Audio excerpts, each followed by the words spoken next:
예, 인간과 본성 12주차 공부를 합시다. 지난주에는 우리가 지금 이제 주된 주 교재로 쓰고 있는 인간 본성에 관한 10가지 철학적 성찰 중에서 7장인 플라톤 편을 공부를 좀 했습니다. 그런데 이제 사실은 2500년 전에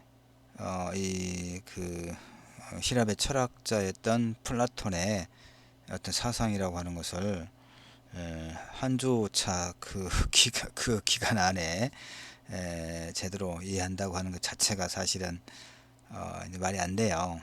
다만 우리는 이제 인간의 본성이 무엇인가를 이제 설명하는 이제 여러 철학 사상가들 중에 한 사람인 플라톤의 그 사상의 아주 개략적인 부분만을 이제 지난주에 같이 좀 살펴봤던 것이죠. 근데 이제 아무래도 조금 미진한 부분이 있고 그래서 우리 12주차에는 12주 1차시, 2차시 이렇게 나눠서 플라톤 편에 대한 보강 이렇게 공부를 좀 하려고 합니다. 지금 여러분이 보고 있는 자료는 이제 황은주 선생이 쓴 글인데요.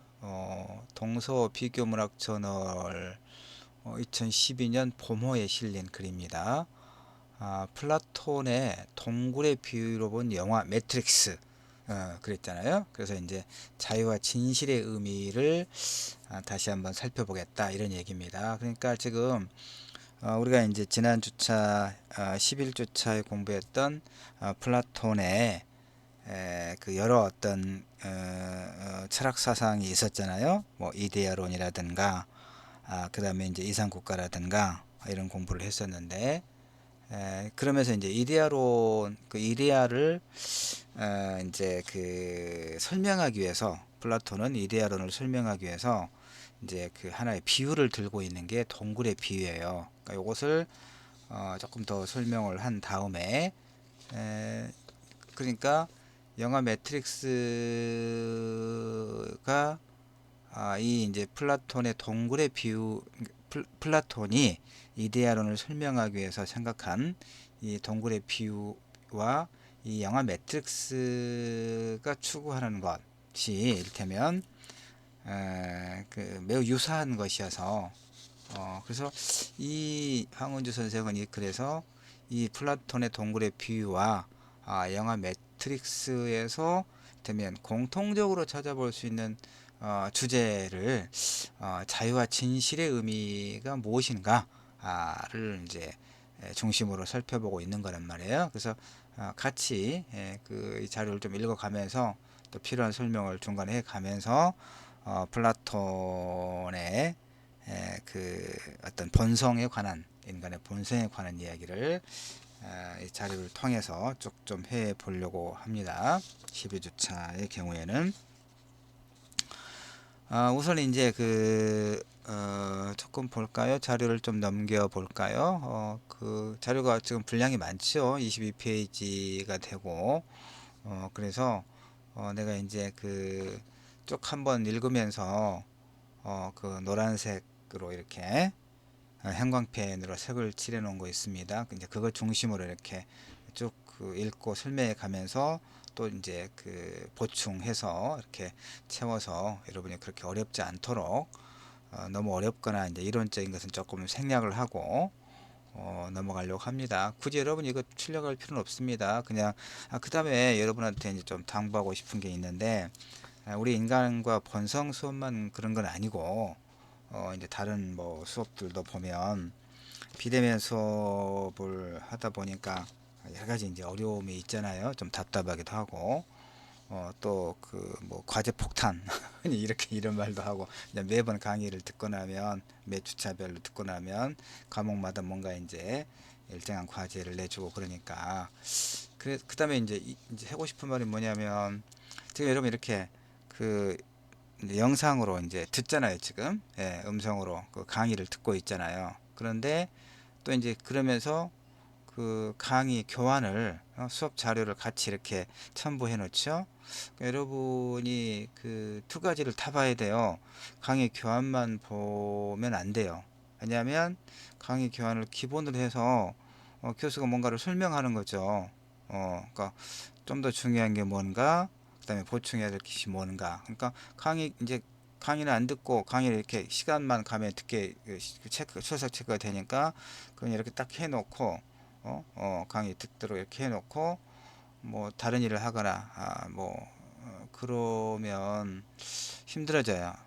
간혹 여러분이 개별적으로, 우리 수업만 그런 게 아니에요. 내가 여러 과목 수업을 하는데 학생들이 간혹 이렇게 이제 문의를 해 오는데, 보면 강의를 안 듣고 교환만 보고, 그러면서 이제 강의에서 내가 설명한 것을 안 들어놓으니까 교환만 보고는 모르는 게 당연히 있을 수 있겠잖아요. 그러니까 물어요. 그 질문에 보면 강의를 안 들었구나라고 하는 걸 금방 알 수가 있거든요. 그러니까 강의 듣고 교환을 보면서 강의를 들어야 되겠죠. 근데 강의를 안 듣고 교환만 본다거나 그러는 경우들이 있으면 안 돼요. 다 동굴의 비유가 뭐냐면, 그러니까 이제 이데아론을 설명하기 위해서 플라톤이 생각한 비유라고 그랬습니다. 그러니까 지난 시간에 이제 그 그림을 하나 내가 복사해서 붙여놨는데, 이제 그냥 우리가 그 머릿속에 이미지를 그려봐요. 땅 속에 동굴이 하나 있어요. 근데 그 안에 이제 사람들이 묶여 있어요. 죄수들이라고 일단 이제 가정을 해요. 왜냐면 그 어릴 적부터 그 이제 동굴의 그 안쪽의 벽면, 그러니까 이제 그 뒤쪽은 이렇게 손과 발, 목에 다 묶여 있으니까 뒤쪽에서 그 동굴 안을 비추어 주는 불빛이 있는데, 그 불빛은 이제 뒤를 돌아볼 수 없으니까 모르는 거잖아요. 그러니까 뭐만 보겠어요. 그 불빛이, 그러니까 그들이 묶여 있어 정면만, 그러니까 동굴 안쪽의 벽면, 쉽게 말하면 정면만, 동굴의 벽만 볼 수 있잖아요. 근데 그 뒤쪽에서 빛이 이제 빛이 들어오니까, 근데 실제로는 이제 뭐 그 여러 가지 어떤 형상들을 이제 이렇게 자동 인형처럼, 그 인형극처럼 이렇게 지나가요. 그러니까 그 빛에 따라서 그 이제 미안합니다. 목이 말라서.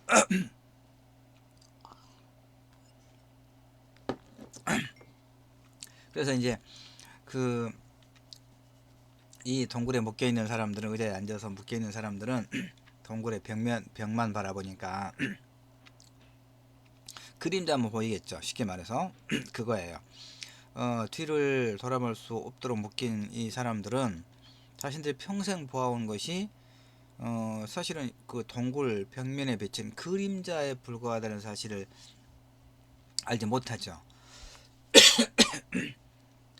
어쩌다가 그들이 묶인 상태에서 풀려나서 만약에 이제 고개를 돌리고 그 뒤쪽에 어떤 소위 그림자의 실체 무엇인가를 본다고 해도, 지금까지 그들이 보아온 것이, 그렇다면 그림자가 진짜로 생각할 거 아니에요. 왜냐하면 한 번도 실물을 뭔가를 본 적이 없기 때문에. 그래서 동굴 밖에는 실제 사람들과 동물 이렇게 살고 있겠잖아요. 그들이 지금까지 보고 들은 것은 그것들을 본떠 만든 하나의 그림자에 불과하다는 것을 이제 알게 되겠죠. 만약 풀려나서 동굴 밖으로 나가게 된다면, 그리고 동굴 밖의 세계에 점차 익숙해진다면 모든 것의 그 원인이 태양이라는 사실도 또 알게 되지 않겠어요? 그래서 이제 이건 그 플라톤의 국가, 칠골에 이제 실려 있는 이야기입니다. 그러니까 이제 그 보면 이렇게 묶여 있는 사람들 중에서 한 사람이 어쨌든 이제 그 결박을 풀고 그 찬란한 햇빛이 쏟아지는 이제 동굴 밖의 세계로 나가요. 이걸 이제 철학자라고 합니다. 풀려나간 사람. 그러니까 플라톤의 이상국가에서 그 철학자가 통치하는 세계를 강조했던 거 여러분이 11주차에 같이 공부했잖아요. 그러니까 하여튼 이 철학자가 결박을 풀고 바깥 세계로 나가요. 나가서 이제 그 처음에는 이제 그 빛 때문에 그 형상을 제대로 볼 수 없지만 이제 익숙해지면 이제 바깥 세계를 알게 되는 거죠. 그래서 뭘 깨닫겠어요? 이 바깥으로 나간 사람이 동굴 안에서 보았던 그 그림자는 가짜라는 거. 그렇죠? 이런 걸 알게 되겠죠. 그러니까 이 비유가 말하는 것은 그 불변하는 진리의 세계인 이데아를 상징적으로 드러내는 거예요. 쉽게 말해서 이제껏 믿어 의심치 않았던 어떤 통념, 그럴 것이다라고 보통으로 우리가 믿는 거, 이제껏 믿어 의심치 않았던 어떤 통념과 상식이 완전한 것은 아니라는 그런 자각.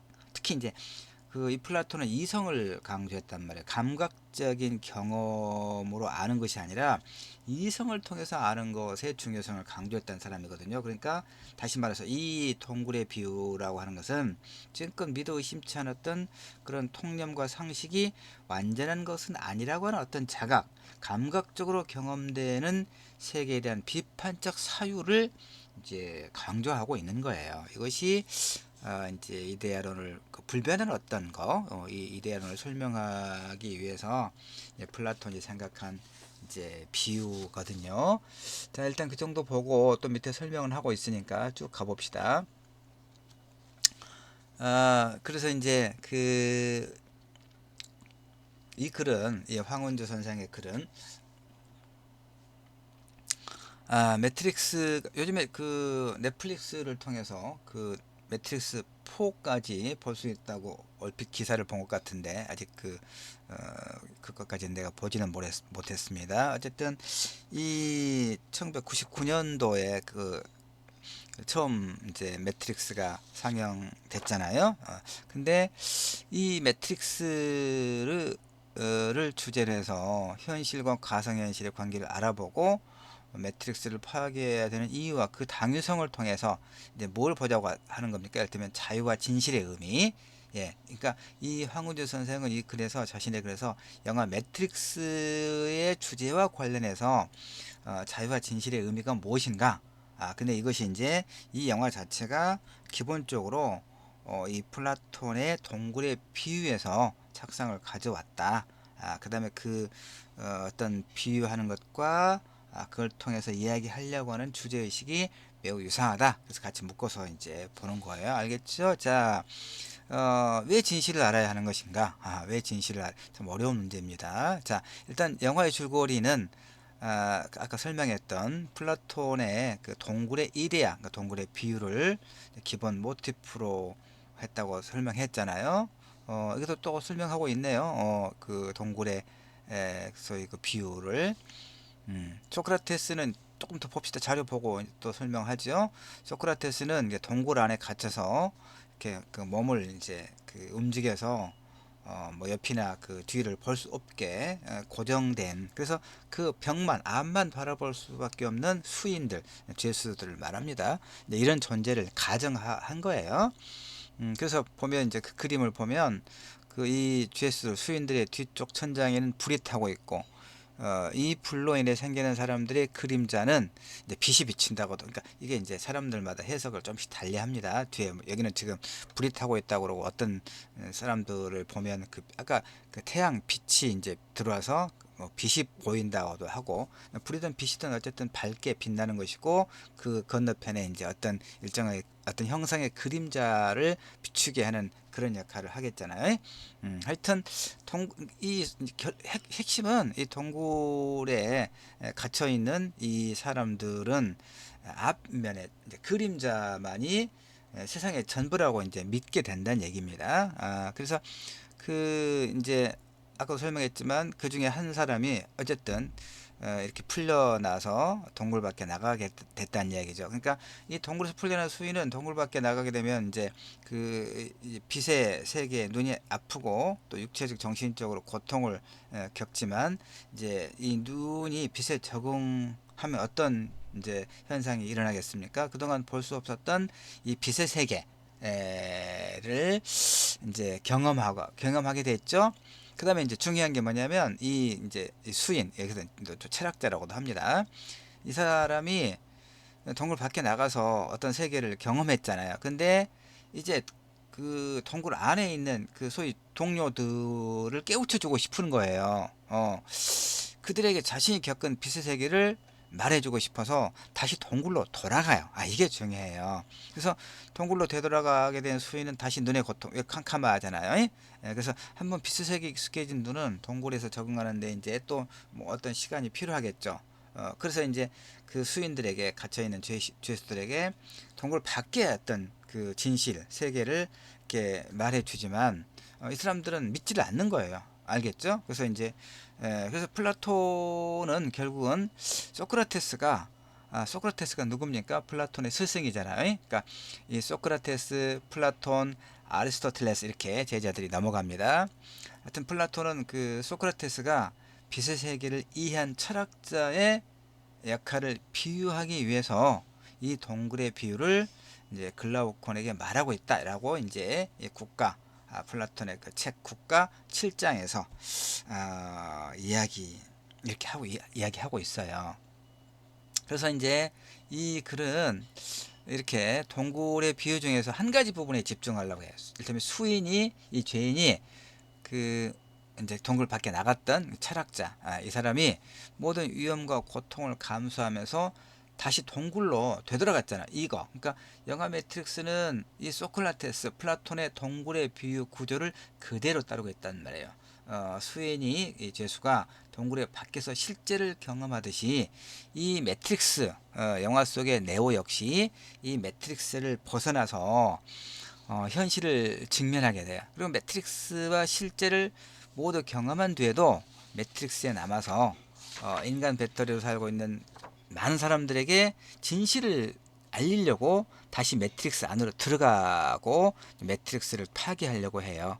그러니까 아까 그 동굴에서 이제 밖으로 나갔던 그 수인이 그 진실을 세상에 어떤 진실을 알려주기 위해서 동굴 안으로 되돌아간 것과 같은 그런 그 유사한 이야기 구조를 영화 매트릭스에서 볼 수 있잖아요. 그 문제는 뭐냐면 왜 진실은 혼자만 누리고 즐기는 것이 아니라 다른 사람과 공유를 해야 하는 것일까?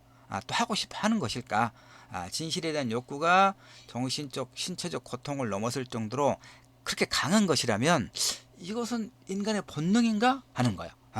우리가 지금 인간과 본능, 본능 수업이니까 이렇게 연결돼서 왜 인간은 진실을 알아야 하는 것일까? 왜 우리는 진실을 알고 싶어 하는 것일까? 이것은 우리의 본능에 속하는 것일까? 이런 질문을 지금 이제 해 나가고 있는 거예요.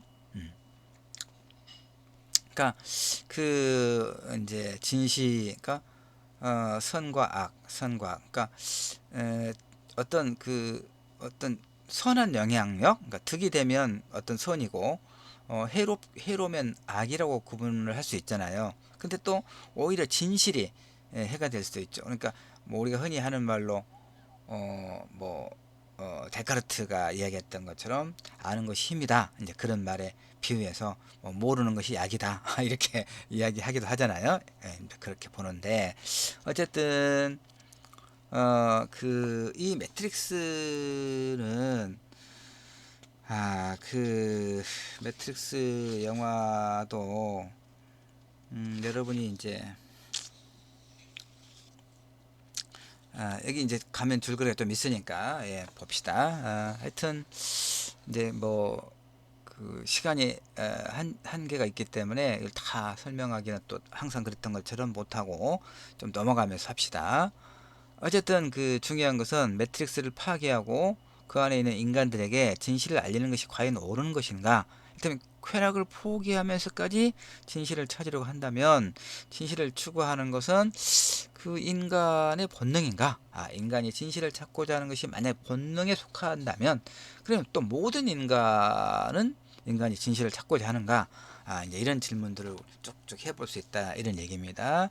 철학자 하이데거는 이제 이런 질문에 대한 답을 또 나름대로 이제 제시를 해요. 하이데거가 이제 말한 답을 보면 이를테면 그 개개인이 모두 미래 지향적인 존재로 규정하고 개개인이 갖고 있는 미래의 의미를 좀 이제 이를테면 뭐 그 약한 의미의 미래, 그 다음에 강한 의미의 미래, 쉽게 이렇게 이제 설명합시다. 하이데거는 강한 의미의 미래를 가진 사람에게 진실이 더 중요하게 다가온다 이렇게 이야기해요. 왜냐하면 확고한 삶의 가치 위에 미래를 짓기 때문에 자신의 미래를. 근데 약한 의미의 미래를 가진 사람에게는, 그러니까 미래에 대한 어떤 확신이 좀 부족한 사람, 그 말이죠. 이런 사람들은 삶의 가치 역시 좀 약하겠죠. 그러니까 진실보다는 쾌락을 더욱 중요하게 여긴다 이렇게 보는 거예요, 하이데거 같은 경우는. 그래서 하이데거는 더 나은 미래를 이제 도출한다는 점에서 이 쾌락보다는 진실의 가치를 상위에 둔다라고 이제 볼 수가 있는 것이죠. 그리고 진실을 추구하는 것은 그 자체가 이제 선이다 이렇게 또 이야기를 합니다. 자, 쭉 내려가서 플라톤의 동굴의 비유에서 하이데거는 이제 어떻게 또 해석을 하냐면 진정한 자유의 순간은 그 수인이 제수가 또 동굴의 체인, 이제 그 묶고 있는 그 체인에서 억압에서 풀려나는 그 순간이 아니라 그 이후에 동굴 밖으로 나가서 어떤 세계를 본 거잖아요. 그러니까 그 빛의 세계로 힘들게 나아가서 태양이 이제 이데아 불변하는 이데아, 태양을 본 순간이다 이렇게 말하는 거거든요. 영화 매트릭스도 마찬가지예요. 네오와 그 동료들은 숨겨졌던 매트릭스의 존재를 발견하고 매트릭스에서 살아가는 타인들에게 그 동굴에 묶여 있는 사람들에게 하는 것처럼 그 진실의 순간을 알리기 위해서 이제 많은 어려움을 극복하거든요. 그런데 그 매트릭스에서 살아가는 사람들이 네오와 그 동료의 도움으로 너무나 쉽게 매트릭스에서 만약 해방된다면 매트릭스의 존재는 그들에게 진실이 아니라 그저 사실로 다가올지도 모른다. 좀 어려운 말인데 이제 좀 더 봅시다. 왜냐하면 진실은 사실과 진실은 다르잖아요. 그러니까 진실은 어둠에 익숙해진 그 수인이 빛을 갑자기 보게 되는 것처럼 매우 고통스럽고 힘들게, 그러니까 이렇게 쉽게 말해서 진실이라고 하는 것을 쉽게 찾을 수 있는 건 아니다 그 말이에요. 진실을 찾기 위해서는 여러 가지 어떤 어려움을 통과해야 된다 이런 의미가 되겠죠. 자, 진실이 어떤 가치가 있는가를 알려주는 한 예가 있는데 하버드 철학과 교수 로버트 노지크가 이제 그 자기 책에서 어떤 실험을 해요. 학생들에게. 예컨대 쾌락은 선이며 쾌락이 없는 삶은 인간의 만족도를 높이지 못한다고 주장하는 그 쾌락주의가 틀렸다. 이제 이걸 증명하기 위해서 이 실험 경험 기계와 관련된 실험을 해요. 그러니까 어떤 기계를 학생들에게 설명합니다. 이 기계는 이 사용자가 원하는 경험이라면 무엇이든 제공해 줄 수 있다고 이제 가정을 해요. 그 사용자는 기계에 원하는 수많은 경험을 미리 프로그램해 놓고 뇌에다가 전극을 부착해서 커다란 통 안에 담긴 액체 위를 둥둥 떠다니게 하는데 사용자는 기계를 사용하는 동안에는 이런 현실을 인식하지 못하고 원하는 경험만을 선택해서 지각할 수 있다는 거예요. 그래서 이 교수는 이런 기계가 있다고 이제 가정하고 2년 동안 이 기계를 사용하고자 하는 학생들이 있는지를 물었는데 아무도 원하지 않았단 말이에요.